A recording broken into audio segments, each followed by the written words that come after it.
Hello everyone, this is Pramil from exam one. आज हम exam one के इस सेशन में ये डिस्कस करने वाले हैं कि क्लैट के करंट अफेयर्स के लिए हमें कहाँ से पढ़ना चाहिए, क्या क्या सोर्सेज हमें रेफर करने चाहिए, साथ ही साथ कितने टाइम का करंट अफेयर्स हमें कवर करना चाहिए। देखो, इस बात को हमें समझना बहुत इंपॉर्टेंट है कि करंट अफेयर्स क्लैट के लिए बहुत इंपॉर्टेंट है। क्लैट के जो क्वेश्चंस होते हैं, अगर आप उसे करंट अफेयर्स का सेक्शन देखोगे तो करंट अफेयर्स में खास बात यह है कि या तो आपको आंसर आता है या फिर आंसर नहीं आता। करंट अफेयर्स में कभी भी ऐसी सिचुएशन नहीं आएगी जैसे अक्सर क्रिटिकल रीजनिंग में आती है या इंग्लिश में आती है कि आपने 4 में से 2 ऑप्शंस तो एलिमिनेट कर लिए, बाकी जो 2 ऑप्शन है वो इतने क्लोज हैं कि आप सही आंसर को मार्क नहीं कर पा रहे। तो करंट अफेयर्स में कहीं ना कहीं ये चीज़ है कि इधर यू नो द आंसर, या तो आपको आंसर आता है या फिर आपको आंसर नहीं आता। या फिर इसको आप ये कह लीजिए कि करंट अफेयर्स अगर आपको आते हैं तो कम से कम टाइम में आप ज़्यादा से ज़्यादा स्कोर कर सकते हैं। कम से कम टाइम क्यों? क्योंकि आपको आंसर्स पता है, उसकी आपने तैयारी कर रखी है और ज़्यादा से ज़्यादा स्कोर इसमें हो सकता है, राइट। तो बिना ज़्यादा टाइम वेस्ट किए इस वीडियो में हम सबसे पहले ये डिस्कस करेंगे कि हमें कितने टाइम के करंट अफेयर्स को डिस्कस करना है, कितने टाइम का करंट अफेयर्स हमें पता होना चाहिए, कौन कौन से सोर्सेज हैं करंट अफेयर्स के लिए, कौन कौन सी बुक्स या कौन कौन से ऐसे ऑनलाइन सोर्सेज हैं जिनको हमें करंट अफेयर्स के लिए रेफर करना है, और ओवरऑल हमारी क्या अप्रोच होनी चाहिए, कौन कौन से टॉपिक्स हमें पता होने चाहिए। मतलब कि अगर आप ध्यान से देखो तो करंट अफेयर्स में आजकल जो भी हो रहा है, जो भी, वो सब कुछ इंक्लूडेड है। अब सब कुछ कवर करना तो नेक्स्ट टू इम्पॉसिबल है, करेक्ट। तो ऐसे कौन से टॉपिक्स हैं जो हमें करने हैं, ऐसे कौन से टॉपिक्स हैं जो हमें स्किप करने हैं। ज़्यादा इंपॉर्टेंट आपको ये पता होना चाहिए, कहीं ना कहीं ये आपका डिस्क्रिप्शन सही होना चाहिए कि कौन कौन से टॉपिक्स आपको स्किप करने हैं। अगर आपको ये पता है तो आप अपने आप रेलेवेंट टॉपिक्स को कवर अप कर लेंगे। चलिए, सबसे पहले हम ये डिस्कस करेंगे कि कितना टाइम का करंट अफेयर्स हमें पता होना चाहिए।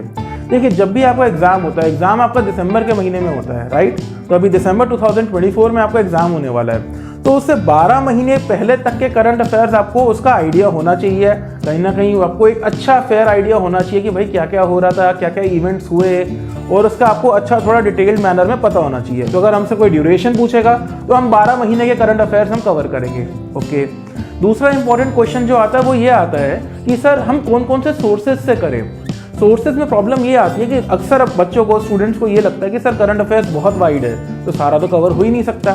देखो, ये बात बिल्कुल सही है कि करंट अफेयर्स हम कवर नहीं कर सकते, ठीक है। अब अगर आप क्लैट के प्रीवियस ईयर पेपर्स उठाओगे तो क्लैट ये एक्सपेक्ट भी नहीं करता कि करंट अफेयर्स में आप सब कुछ कवर करेंगे। क्लैट आपसे केवल और केवल ये एक्सपेक्ट करता है कि कोई भी ऐसा इवेंट जिसकी नेशनल इंपॉर्टेंस है, जिसको डेली न्यूज़ में, न्यूज़पेपर्स ने काफ़ी ज़्यादा कवर किया है, उनके बारे में आपको अच्छा फेयर आइडिया होना चाहिए। फॉर एग्जाम्पल, अगर आप लास्ट ईयर का पेपर उठाते हैं तो उसमें चंद्रयान के बारे में पूछा गया था। चंद्रयान का जो ना करंट अफेयर्स का एक क्वेश्चन आया था, साथ ही साथ G20 का भी आया था, ग्रुप ऑफ 20 कंट्रीज, G20 जो इंडिया में हुई थी, जिसकी प्रेसिडेंसी इंडिया को मिली थी। तो ये सब पे क्वेश्चंस इसलिए पूछे जा रहे हैं क्योंकि इन दोनों इवेंट्स को हमारे न्यूज़पेपर्स ने काफ़ी कवर किया था। तो आपको सबसे पहले वो इवेंट्स चूज करने हैं जिसकी काफ़ी ज़्यादा कवरेज हो रही है डेली न्यूज़पेपर्स में। तो सबसे पहले आपको इस पर्पस के लिए न्यूज़पेपर पढ़ना है। आपको अगर आप मुझसे पूछेंगे कि सर मुझे कौन कौन से न्यूज़पेपर्स पढ़ने चाहिए, तो मैं 2 पेपर्स हर बार रिकमेंड करता हूँ, ईदर द हिंदू, या तो आप द हिंदू पढ़िए या द इंडियन एक्सप्रेस पढ़िए। जब आप द हिंदू पढ़ रहे हो, द इंडियन एक्सप्रेस पढ़ रहे हो, इन दोनों में से कोई भी अगर आप न्यूज़पेपर पढ़ रहे हैं, तो अगर कोई इवेंट है जो नेशनल इंपॉर्टेंस का है, जो जियोपॉलिटिकल इंपॉर्टेंस का है, या कोई ऐसा इंटरनेशनल इवेंट जिसकी इंडिया के लिए एक नेशनल रेलेवेंस है, वो इवेंट कहीं ना कहीं आपको इन पेपर्स में मिल जाएगा। आपको या तो एडिटोरियल में मिल जाएगा या मेन न्यूज़ में मिल जाएगा, कहीं ना कहीं वो इवेंट मिल जाएगा। लेकिन द न्यूज़पेपर्स के साथ एक प्रॉब्लम है। वो प्रॉब्लम ये है कि न्यूज़पेपर्स में कभी भी करंट अफेयर्स जो है ना बिल्कुल ऑर्गेनाइज तरीके से नहीं दिए होते। मे बी ऐसा भी हो सकता है कि आपको कुछ अच्छी जो करंट अफेयर्स के पर्सपेक्टिव से अच्छी आपको कोई न्यूज़ जो है वो पेज नंबर 3 पे मिले, पेज नंबर 4 पे मिले। कभी कभार ऐसा भी होता है कि जो ना न्यूज़ हमेशा कंटिन्यूएशन में होती है, तो कुछ नई न्यूज़ नहीं आ रही, पुरानी न्यूज़ पे ही डिस्कशन हो रहा है, या पॉलिटिकल न्यूज़ आ रही है और पॉलिटिकल न्यूज़ की इतनी रेलेवेंस नहीं है क्लैट के एग्जाम के लिए। तो वहाँ पर कभी कभार आपको जो ना ऐसा भी हो सकता है कि आपने पूरा न्यूज़पेपर पढ़ लिया, लेकिन क्लैट के पर्सपेक्टिव से आपको कोई भी काम का कोई करंट अफेयर्स या कोई न्यूज़ ना मिले। तो यहाँ पर जो दूसरी चीज़ इंपॉर्टेंट आती है वो ये कि हम सिर्फ कौन से सोर्सेज रेफर करें। देखो, द न्यूज़पेपर्स आपको पढ़ने ही है। अब अक्सर ऐसे भी कुछ टीचर्स हैं जो ये एडवाइस करते हैं कि आपको करंट अफेयर्स के लिए न्यूज़पेपर नहीं पढ़ना चाहिए। न्यूज़पेपर्स आपको वैसे भी पढ़ना है, आपको अपनी इंग्लिश के लिए पढ़ना है, आपको अपनी अगर रीडिंग स्पीड डेवलप करनी है तो आपको न्यूज़पेपर्स पढ़ने हैं। आपको लीगल रीजनिंग के लिए न्यूज़पेपर्स पढ़ने हैं, तो न्यूज़पेपर्स को स्किप करने की ऑप्शन नहीं है। आप उन्हें करंट अफेयर्स के लिए पढ़ो या ना पढ़ो, लेकिन न्यूज़पेपर्स को आपको डेली हैबिट में तो ला के रखना ही रखना है। तब दूसरी चीज़ आती है कि सर ठीक है, एक तो आपने बताया सोर्स द न्यूज़पेपर्स, लेकिन न्यूज़पेपर के साथ प्रॉब्लम ये है कि वहाँ पर जो न्यूज़ है वो ऑर्गेनाइज नहीं है। तो और क्या क्या सोर्सेज हैं जहाँ पर ऑर्गेनाइज तरीके से हमें न्यूज़ मिल सकती है, हमें करंट अफेयर्स मिल सकते हैं? तो खूब सारे ऑनलाइन सोर्सेज हैं। फॉर एग्जाम्पल जीके टुडे, मैंने पहले भी आपको जीके टुडे के बारे में बताया है कि यहाँ पर अगर आप जाते हो तो यहाँ पर डेली बेसिस पे आपको एमसीक्यूज मिलेंगे, या फिर ऐसे करंट अफेयर्स जिनकी कहीं ना कहीं नेशनल रेलेवेंस है वो आपको मिलेंगे, आप उनको पढ़िए। देखो, अगर आप केवल पढ़ रहे हो तो उससे आपका काम नहीं होगा, आपको साथ ही साथ अपने नोट्स भी बनाने हैं। नोट्स मेकिंग बहुत इंपॉर्टेंट है, क्योंकि जब आप लिख रहे हो तो वो चीज़ कहीं ना कहीं आपकी मेमोरी में स्टोर हो रही है, ठीक है। और केवल नोट्स ही नहीं बनाने, हमेशा कुछ टाइम बाद उन नोट्स को रिवाइज भी करना है। इसलिए बहुत इंपॉर्टेंट है कि आपको क्लैट में जो करंट अफेयर्स हैं उसके लिए एक अलग सा रजिस्टर बनाना चाहिए। डेली बेसिस पे आप अपना नोट्स लिखिए, नोट्स बनाइए। अब तीसरी चीज़ ये आती है कि सर हम कौन कौन से टॉपिक्स को कवर करें और कौन कौन से टॉपिक्स को स्किप करें।